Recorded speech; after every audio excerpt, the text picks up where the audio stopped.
जो कि है रिप्रोडक्शन इन ऑर्गेनिज्म। तो इसमें हम लोग ने बहुत सारे टॉपिक कवर कर चुके हैं पहले वाले वीडियो में, जैसे लाइफ स्पैन आप लोग ने पढ़ा, एसेक्सुअल रिप्रोडक्शन पढ़ा, उसके सारे टाइप्स के बारे में पढ़ा। प्रीवियस लेक्चर में हम लोग ने सेक्सुअल रिप्रोडक्शन को भी स्टार्ट कर दिया था। तो चलिए हम अपने सेक्सुअल रिप्रोडक्शन में आगे के टॉपिक्स के ऊपर बढ़ते हैं। तो हम लोग ने कुछ कुछ फेजेस के बारे में पढ़ा था, जैसे juvenile phase, reproductive phase, senescent phase. तो जुवेनाइल फेज में होता क्या है, यानी कि प्लांट्स में अगर बोले तो वेजिटेटिव फेज। हम लोग को कैसे पता चलेगा कि जुवेनाइल फेज या फिर रिप्रोडक्टिव फेज चल रहा है, वेजिटेटिव फेज चल रहा है? तो कोई भी प्लांट ग्रोइंग पीरियड में रहेगा, यानी कि वो ग्रो कर रहा है, उसका साइज बढ़ रहा है, उसका हाइट बढ़ रहा है, तो उस समय हम लोग क्या बोलेंगे कि हाँ अभी कोई प्लांट है जो कि वेजिटेटिव फेज में है। रिप्रोडक्टिव फेज कैसे पता चलेगा? फ्लावरिंग। अगर कोई प्लांट फ्लावर को जर्मिनेट करना, फॉर्मेशन करना शुरू कर दिया, तो उस समय हम लोग क्या बोलेंगे कि हाँ जो प्लांट है वो रिप्रोडक्टिव फेज में एंट्री कर लिया है। और जब वो फ्लावरिंग करना बंद कर देगा, उसके लीव्स धीरे धीरे सूखने लगेंगे, प्लांट धीरे धीरे सूखने लगेंगे, तो हम लोग क्या बोलेंगे कि वो सेनेसेंट फेज में चला गया। अब इस लाइन का मतलब क्या हुआ, ये देखिए, प्लांट्स के बारे में हम लोग पढ़ रहे हैं, एनुअल या फिर बाइनियल। एनुअल मतलब क्या होता है कि अगर मान लीजिए हम लोग किसी भी प्लांट को ग्रो करना शुरू करते हैं तो सबसे पहले एक सीड लगाते हैं। ये क्या है? सीड। अब धीरे धीरे इसमें से क्या होता है, प्रोम्यूल और रेडिकल निकलना शुरू होता है। रेडिकल मतलब रूट, प्रोम्यूल मतलब शूट। शूट निकलना शुरू हुआ, यहाँ से लीव्स और ब्रांचेस का फॉर्मेशन हुआ, धीरे धीरे फ्लावर का भी फॉर्मेशन हो गया। ठीक है, अब फ्लावर का फॉर्मेशन हो गया, यानी कि क्या, ये रिप्रोडक्टिव फेज में चला गया। अब इसके बाद क्या होगा, रिप्रोडक्शन होगा, सेक्सुअल रिप्रोडक्शन होगा, क्योंकि फ्लावर है। अब सेक्सुअल रिप्रोडक्शन का एंड प्रोडक्ट क्या होता है, एक सीड होता है। यानी सेक्सुअल रिप्रोडक्शन का एंड प्रोडक्ट क्या है कि सीड। जैसे ही एक नया सीड का फॉर्मेशन हो गया तो हम लोग क्या मान लेंगे कि हाँ एक जो सेक्सुअल रिप्रोडक्शन का प्रोसेस है वो कंप्लीट हो गया। यानी कि सीड टू सीड प्रोसेस, एक सीड से जर्मिनेट होकर दूसरा सीड बन गया, यानी कि एक प्रोसेस कंप्लीट हो गया। अगर यही साइकिल कोई भी प्लांट एक साल में कंप्लीट करता है तो उसको एनुअल बोलते हैं, अगर 2 साल में कंप्लीट करता है तो उसको बाइनियल बोलते हैं। पेरिनियल के केस में क्या होता है कि ये अनयूजुअल तरह का शो करता है, हो सकता है कि बहुत फास्ट हो जाए, या हो सकता है कि इतना स्लो कि हम लोग उसको ऑब्जर्व कर ही नहीं सकते हैं। तो देखिए एनुअल या बाइनियल के केस में क्या होता है कि हमें ये जो 3 फेजेस हैं, vegetative phase, reproductive phase and senescent phase, ये क्लियरली हम लोग ऑब्जर्वेबल है, क्लियरली इसको देख सकते हैं। मतलब मान लीजिए कोई प्लांट ग्रो कर रहा है, उसके बाद धीरे धीरे क्या है, उसका ब्रांच बढ़ता जा रहा है, हाइट बढ़ता जा रहा है, उसका ट्रंक का साइज धीरे धीरे बढ़ता जा रहा है, तो उसका मतलब क्या हुआ कि वहां भी वेजिटेटिव फेज चल रहा है। जैसे ही फ्लावर वो शो करना शुरू कर दिया तो यानी रिप्रोडक्टिव फेज स्टार्ट हो गया, और जब फ्लावर शो करना बंद कर दिया यानी कि फ्लावर जर्मिनेट अब नहीं कर रहा है, तो यानी कि सेनेसेंट फेज में चला गया। तो हम लोग को एनुअल बाइनियल में आराम से दिख सकता है कि हाँ वेजिटेटिव, रिप्रोडक्टिव और सेनेसेंट फेज चल रहा है। लेकिन अगर हम लोग पेरिनियल का बात करें तो इसमें हम लोग को पता ही नहीं चलेगा कि कब वेजिटेटिव फेज आया, कब रिप्रोडक्टिव फेज आया और कब सेनेसेंट फेज आया। ऐसा भी हो सकता है कि एक ही साल में बहुत बार फ्लावरिंग शो करे प्लांट, ऐसा भी हो सकता है कि वो बहुत ज्यादा साल यानी 4 साल, 5 साल या उससे भी ज्यादा साल ले ले एक पूरा ये seed to seed process cover करने में। तो इस लाइन का मतलब यही हुआ कि एनुअल और बाइनल के केस में तीनों फेज हम लोग आसानी से देख सकते हैं, लेकिन पेरिनियल के केस में बहुत ही डिफिकल्ट हो जाता है तीनों फेज को क्लियरली डिफाइन करना। अब हम लोग नेक्स्ट पॉइंट की तरफ बढ़ते हैं। तो हमारा नेक्स्ट पॉइंट क्या है, मैं यहाँ लिखता हूं, आप लोग भी ध्यान से नोट कीजिएगा। नेक्स्ट पॉइंट क्या है, इन एनिमल्स, प्लांट्स का बात हम लोग ने कर लिया, अब animal. Juvenile phase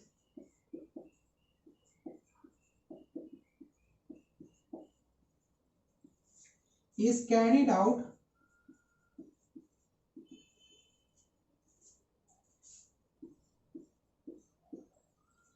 by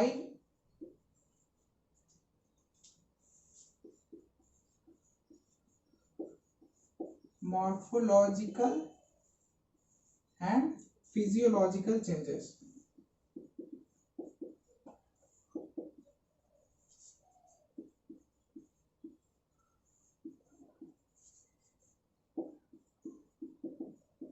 prior to active reproduction.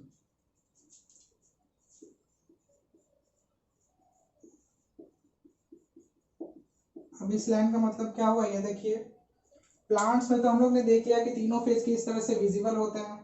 Animal के केस में देखिए, प्लांट के केस में हम लोग ने वेजिटेटिव फेज बोला था, वही चीज एनिमल के केस में क्या हो जाएगा, जुवेनाइल फेज हो जाएगा। अब देखिए, in animal the juvenile phase is carried out by morphological and physiological changes. यानी कि एनिमल के केस में हम कैसे ऑब्जर्व करके बोल सकते हैं कि यहाँ अभी जुवेनाइल फेज चल रहा है, मॉर्फोलॉजी में उसके चेंजेस आएगा। तो चलिए, लाइट कटने की वजह से थोड़ा प्रॉब्लम आ गया था, अब इन्वर्टर भी चालू हो गया, तो चलिए हम लोग भी अब चालू हो जाता है। तो एनिमल के केस में हमको कैसे पता चलेगा कि जुवेनाइल फेज चल रहा है, मॉर्फोलॉजिकल एंड फिजियोलॉजिकल चेंजेस होगा। अब इस दोनों का वर्ड का मतलब क्या है देखिए, मॉर्फोलॉजिकल का मतलब हम लोग, मैंने आपको पहले भी बता चुका है कि मॉर्फोलॉजी में चेंज होगा, यानी कि बाहर से देखने में कोई ऑर्गेनिज्म कैसा लग रहा है उसमें चेंजेस होगा। यानी कि अगर कोई प्लांट अगर छोटा सा है तो उसका क्या होगा, बहुत पतला सा स्टेम होगा, बहुत ही सॉफ्ट लीफ होगा, लेकिन जैसे जैसे वो चेंज होते जाएगा उसमें स्टेम का साइज ब्रॉड होता जाएगा, लंबा होता जाएगा, उसका ब्रेथ भी बढ़ता जाएगा। फिजियोलॉजिकल चेंज, फिजियोलॉजिकल मतलब होता है फिजिकल चेंज, बाहर से वो भी वही, दोनों का मतलब लगभग सेम ही है। दोनों अगर मॉर्फोलॉजिकल और फिजियोलॉजिकल चेंजेस आने लगेगा तो हम लोग हाँ बोल सकते हैं कि एनिमल क्या है, जुवेनाइल फेज में चला गया। एनिमल मतलब कोई भी एनिमल हो सकता है, ह्यूमन बीइंग हो सकता है, डॉग, कैट, एलिफेंट, कुछ भी। तो अगर वो मॉर्फोलॉजी और फिजियोलॉजिकल चेंजेस होने लगेगा तो क्या बोलेंगे कि एनिमल जो है जुवेनाइल फेज में चला गया। अब ये देखिए, प्रायर टू एक्टिव रिप्रोडक्शन, यानी रिप्रोडक्शन नहीं, एक्टिव रिप्रोडक्शन। एक्टिव रिप्रोडक्शन का मतलब क्या होता है कि गैमेट का फॉर्मेशन होना शुरू हो गया है, अब सिर्फ उसको क्या करना है, आकर के फ्यूज करना है, मतलब गैमेट का ट्रांसफर होना है और फिर फर्टिलाइजेशन होना है। गैमेट का फॉर्मेशन हो चुका है, स्टार्ट हो चुका है, उसके बाद हम लोग क्या बोल सकते हैं कि हाँ रिप्रोडक्टिव फेज अब एनिमल में शुरू हो गया। तो चलिए अब हम लोग नेक्स्ट अपने टॉपिक पर बढ़ते हैं।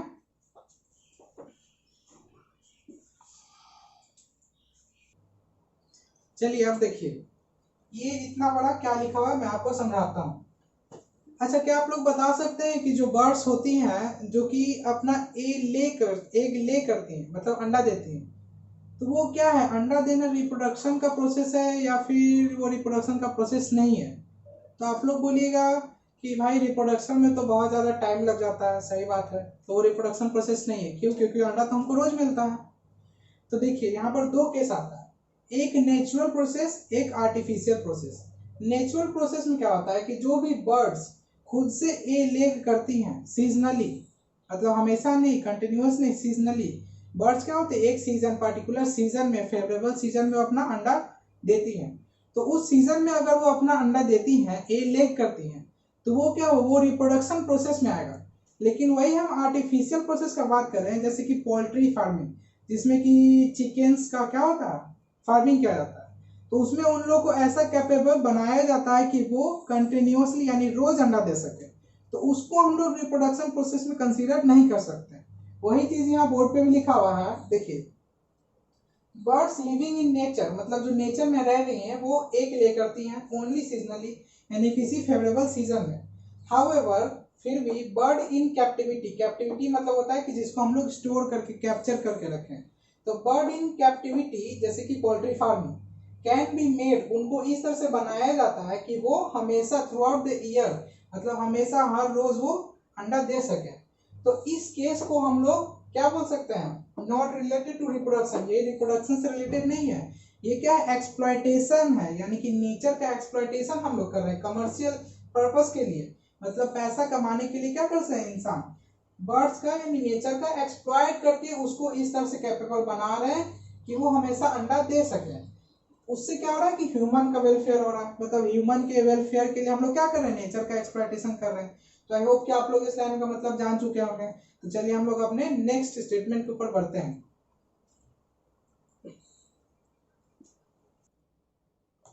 तो चलिए अब हम लोग अपने आगे के टॉपिक से ऊपर बढ़ते हैं। ये मैंने पहले से इसलिए लिख दिया है ताकि आपका टाइम वेस्ट ना हो, क्योंकि यही चीज मैं आपके सामने भी लिखूंगा उसमें बहुत सारा टाइम वेस्ट हो जाएगा। अब समझिए, पहला वर्ड आपको क्या मिला, प्लासेंटल फीमेल। प्लासेंटल फीमेल का मतलब क्या होता है, ऐसा फीमेल ऑर्गेनिज्म जिसके पास की प्लासेंटा हो। प्लासेंटा क्या होता है कि मैं आपको थर्ड चैप्टर में पढ़ाऊंगा कि जब सेक्सुअल रिप्रोडक्शन इन एनिमल होता है, यानी कि हम लोग के अंदर भी, ह्यूमन बींग के अंदर भी, तो क्या होता है कि जो बेबी होता है वो मदर्स के बॉडी से प्लासेंटा के थ्रू कनेक्टेड होता है। प्लासेंटा का क्या काम होता है कि बेबी के पास ऑक्सीजन पहुंचाना, वहां से कार्बन डाइऑक्साइड लाना, वेस्ट मटेरियल को वहां से लाना, ये सब काम प्लासेंटा का होता है।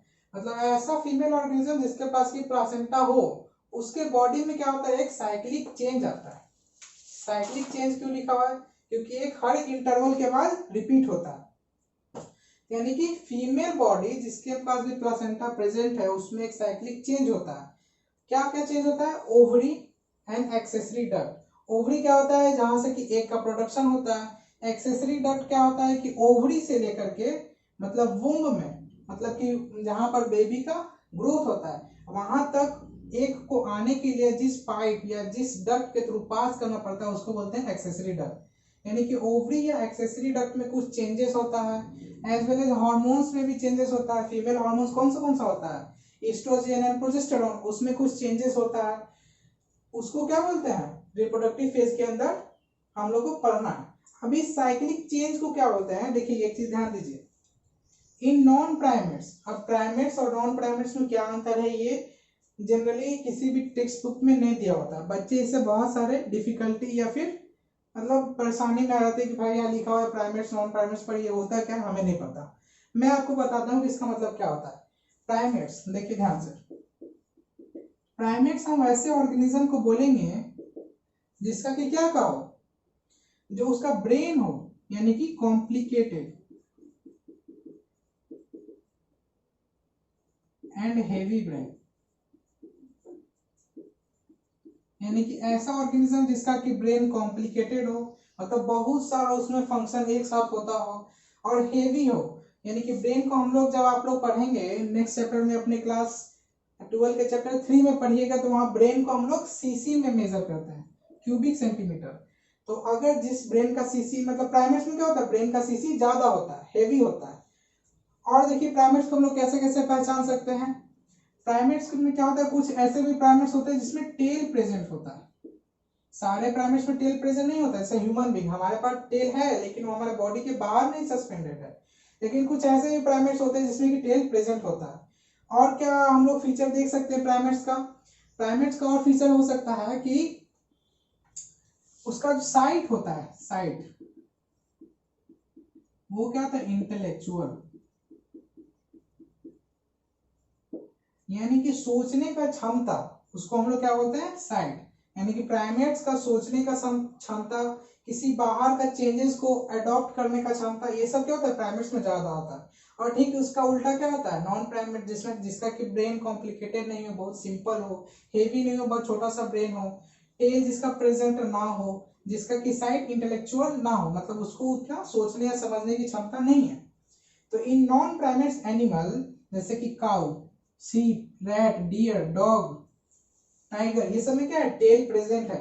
ये लोग सोच समझते हैं, समझ सकते हैं, किसी भी चीज को ऑब्जर्व कर सकते हैं, तो उनको क्या बोलेंगे, नॉन प्राइमेट्स। नॉन प्राइमेट्स, ठीक है।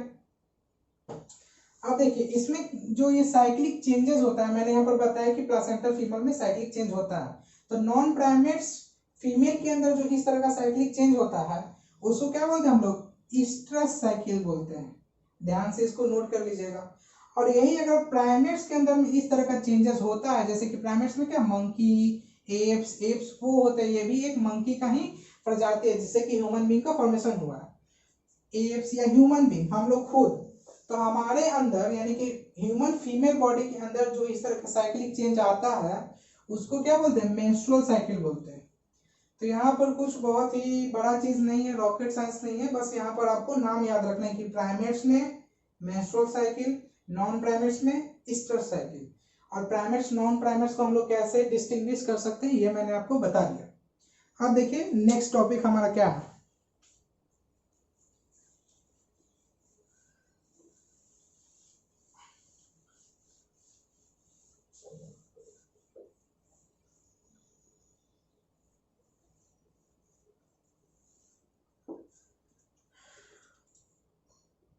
नेक्स्ट टॉपिक देखिए, दो वर्ड्स आते हैं, सीजनल ब्रीडर,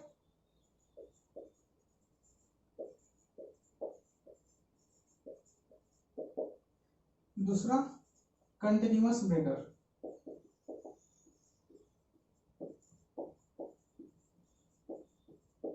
इसका मतलब क्या हुआ कि मतलब ये जो साइक्लिक चेंज आ रहा है, चाहे वो प्राइमेट्स में हो या नॉन प्राइमेट्स में हो, अगर किसी पार्टिकुलर सीजन में आ रहा है, मतलब जब फेवरेबल सीजन मिल रहा है तब फीमेल बॉडी इस तरह का साइक्लिक चेंजेस शो कर रहा है, तो उसको हम लोग क्या बोलेंगे, सीजनल ब्रीडर। लेकिन कॉन्टिन्यूअस ब्रीडर में ऐसा कोई फिक्स या फेवरेबल सीजन नहीं है जिसमें कि फीमेल इस तरह का चेंजेस शो करेगी, वो किसी भी सीजन में हमेशा भी ये शो कर सकती है। तो सीजनल ब्रीडर के मतलब क्या हुआ, यहाँ पर लिख लीजिए कि show that type of cyclic changes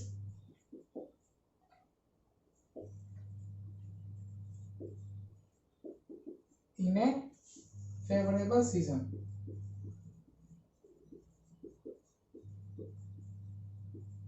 अब इसको मैं साइक्लिक बार बार क्यों बोल रहा हूँ, ये आपको थर्ड चैप्टर में पता चल जाएगा। कंटिन्यूअस ब्रीडर में क्या होता है कि शो दिस टाइप ऑफ या that type of cyclic changes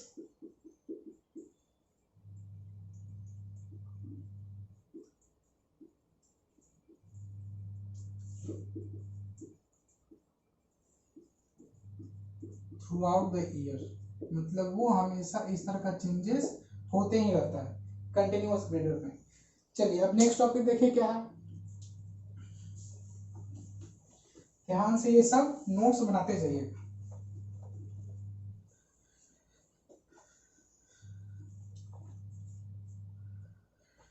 senescent phase.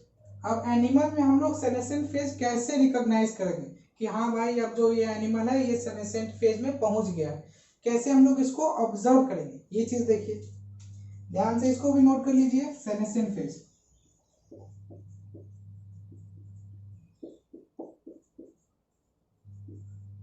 ये बात हो रही है एनिमल्स के केस में, प्लांट्स के केस में हम लोग जानते हैं कि फ्लावरिंग शो नहीं करेगा। एनिमल्स के केस में देखिए क्या होता है, end of reproductive phase,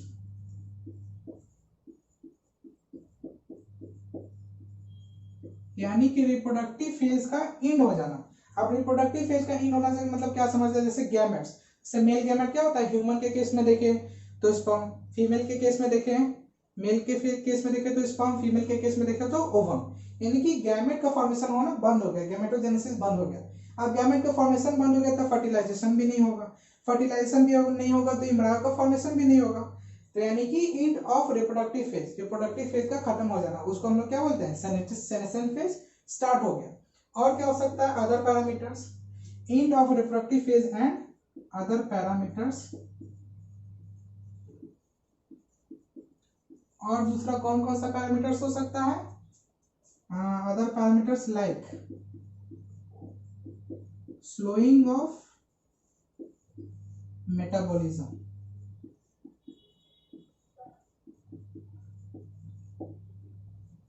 metabolism यानी कि हमारे बॉडी में जितने भी चेंजेस होते हैं, केमिकल चेंजेस, उसको क्या बोलते हैं, मेटाबॉलिज्म। अगर ये प्रोसेस धीरे धीरे स्लो होने लगा तो उसको क्या बोलेंगे, मतलब कि हाँ सेनेसेंट फेज अब आ चुका है। मेटाबॉलिज्म में हम लोग अपने आने वाले चैप्टर्स में पढ़ेंगे कि दो तरह का मेटाबॉलिज्म होता है, कैटाबॉलिज्म एंड एनाबॉलिज्म। एक पॉजिटिव प्रोसेस होता है, एक नेगेटिव प्रोसेस होता है, जिसमें कि एक में क्या होता है कि किसी चीज का फॉर्मेशन होता है, एक में चीज में क्या होता है, किसी चीज का डिस्ट्रक्शन होता है। तो ये चीज टॉपिक हम लोग आगे अपने आने वाले चैप्टर्स में कंप्लीट करेंगे, तो उसका टेंशन नहीं लेना, बस इतना याद कर लेना है कि सेनेसेंट फेज हम लोग कैसे डिफाइन करेंगे। पहला end of reproductive phase, reproductive phase खत्म हो गया, या फिर और कौन सा पैरामीटर्स हो सकता है, स्लोइंग ऑफ मेटाबॉलिज्म, मेटाबॉलिज्म जो हमारा बॉडी का है वो स्लो होने लगा। एक पॉइंट और ध्यान से नोट कर दीजिएगा, in both plants and animals,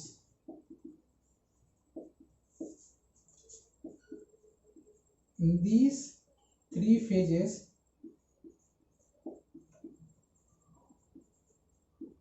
is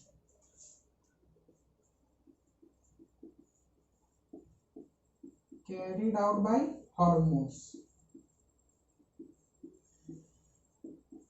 यानी कि हमारे बॉडी में जितने भी हार्मोन्स हैं वही रेगुलेट करते हैं ये तीनों फेज को। क्या क्या है, juvenile phase, reproductive phase, senescent phase, तीनों को कौन रेगुलेट करता है, हमारे बॉडी के हार्मोन्स। कि कब जो है कि जुवेनाइल फेज खत्म होगा, कब रिप्रोडक्टिव फेज स्टार्ट होगा, कब रिप्रोडक्टिव फेज खत्म होगा, कब सेनेसेंट फेज स्टार्ट होगा, तो ये सब चीज कौन गाइड करता है, हमारे बॉडी में हार्मोन्स। तो आई होप कि मैंने जितना भी चीज आज आप लोग को बताया वो आप लोग को बढ़िया से समझ में आ गया होगा। एंड आई होप कि आप लोग ने बढ़िया से सारा चीज पॉइंट नोट कर लिया होगा अपने नोटबुक में। तो चलिए अब हम अपने नेक्स्ट वीडियो में इस टॉपिक के और आगे बढ़ेंगे और हम लोग क्या करेंगे, इवेंट्स ऑफ सेक्सुअल रिप्रोडक्शन के बारे में पढ़ेंगे। मतलब इवेंट्स, कौन कौन सा इवेंट्स होता है सेक्सुअल रिप्रोडक्शन में। तो आई होप कि ये वीडियो आपको पसंद आया होगा। अगर थैंक यू।